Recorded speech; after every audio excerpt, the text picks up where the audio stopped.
So we shall now go on to our last speaker, Dr. Prakash, who's a senior pediatric ophthalmologist from Dr. Mehta Hospital, and he's going to tell us the other side of the coin, low concentration atropine and myopia. Good evening. Over the last few years, there are many options regarding myopic control in pediatric age group. Are these methods effective and justified? Well, it depends on the way you see. Is it a young girl or an old lady? Dr. Shruti has presented wonderfully on one view of the same. Surely, there must be another view. Thanks to AOS, Dr. Chitra Ramurthy Madam and others for asking me to talk on this topic. I will concentrate on 0.01% atropine because that is the most widely used and only low-dose atropine that is available here.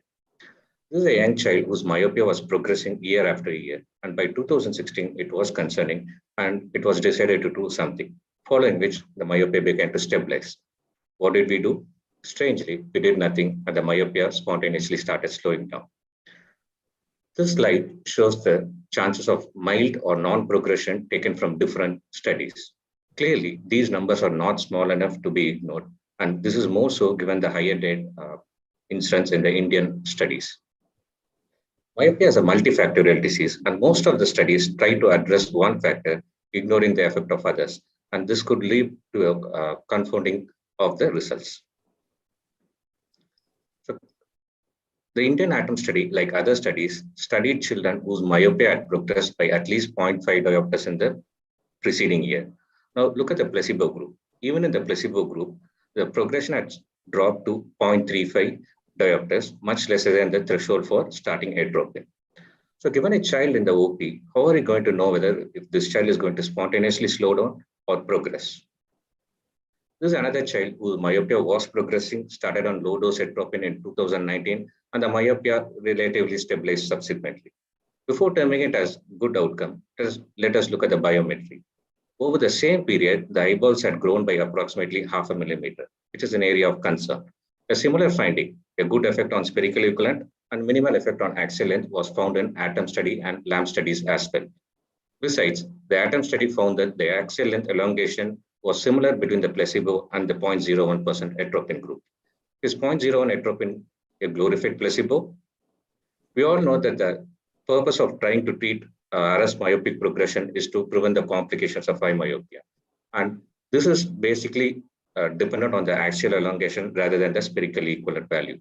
Because atropine at 0.01% has a minimal effect on axial elongation, it may not suit the bill. This is a slide that shows the yearly progress rate of two 12-year-old children. Clearly, the boy A has a progress that varies from time to time, whereas boy B has a progression that is steady over the period.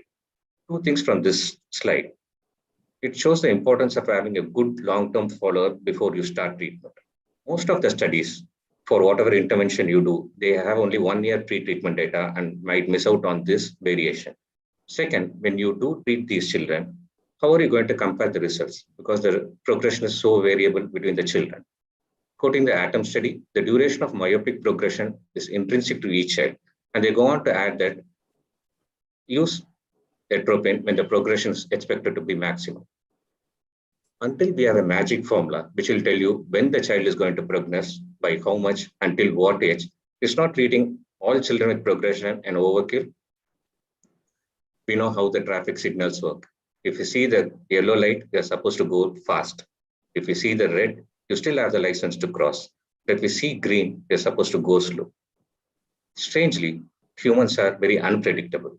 Yet, we expect the diseases to behave in a predictable manner. Is myopia a predictable disease?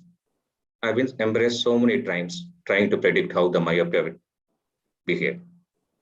You look at the ATOM table, look at the values within the bracket that represents a standard deviation.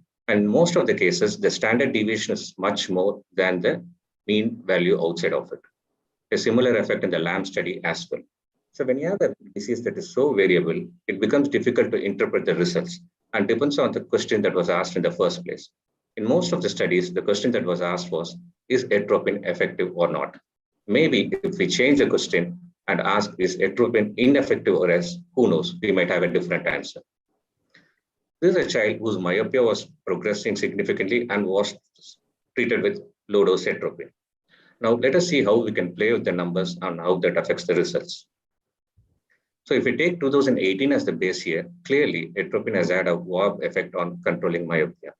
However, the catch here is you are comparing a 6-month pre-treatment data versus a 2 years post-treatment data, which may not be the best thing to do. Now, let me change the base year to 2017 so that the period becomes comparable.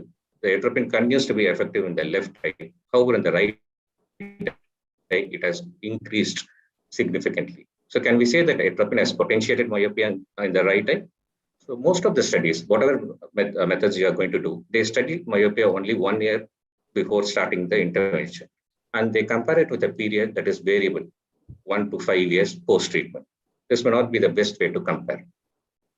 Besides, we know that we still do not know the answers to these questions. So until we have the answers, will it not be prudent to reduce the hype around 0.01% atropine? So what do I see? When I'm with my mother, I see the young girl. And when I'm with my daughters, I see the elderly lady. Now, don't ask me what I see when I'm with my wife. I have to see what she sees. No chance. So professionally, I'm committed to the pediatric ophthalmology and the community and its goals. So I do use 0.01% atropine. Is it effective? I think it will be difficult to prove or disprove. Thank you.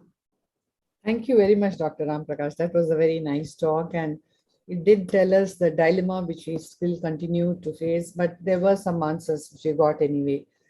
I think we are running terrifically late. Everybody has to go for dinner, or there's going to be no dinner for some of you all. So I think I'm going to conclude. There could have been questions asked for the last topic, but they have really spoken everything which was necessary for us to know.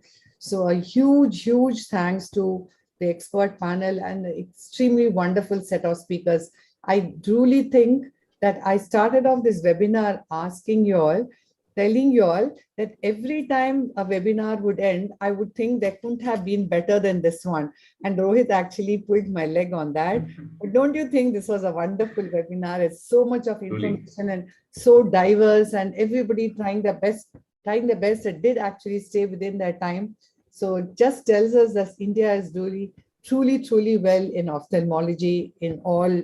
It's like a 360-degree performance. So it's really amazing. And I should, at this point of time, I would like to thank my co-moderator, Dr. Veena, for being so very effective and steering the webinar so well. Thanks to my ARC team, as always, for being my backbone in doing anything well.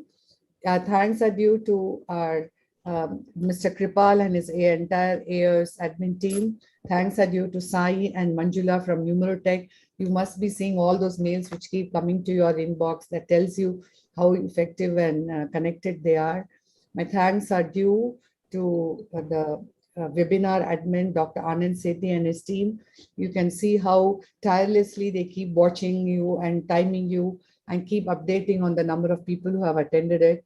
And finally, most importantly, thanks are due to Entode and the entire team for having been our sponsors for the last 2 years. So consistently, they have been supporting us, and never have they asked, is there any end to your webinars? And I'm so indebted to them for the kind of support they have offered to the entire ARC team. Thank you, one and all. Thanks so much. It was nice hearing all of you. I don't know about you all. I truly learned a lot today. Thank you, Dr. Chitra.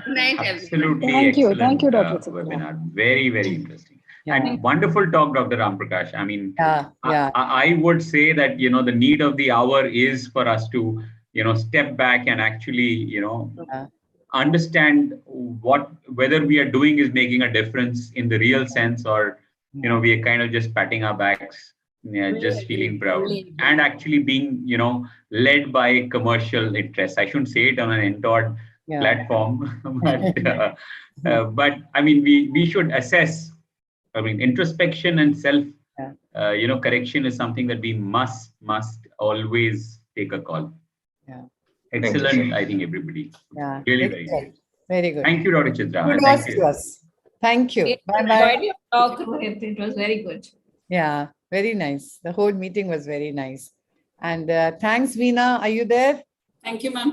Yeah. Congratulations, all of you. All of us. Yes. Team ARC. Great. Yes. Great Thank job. you.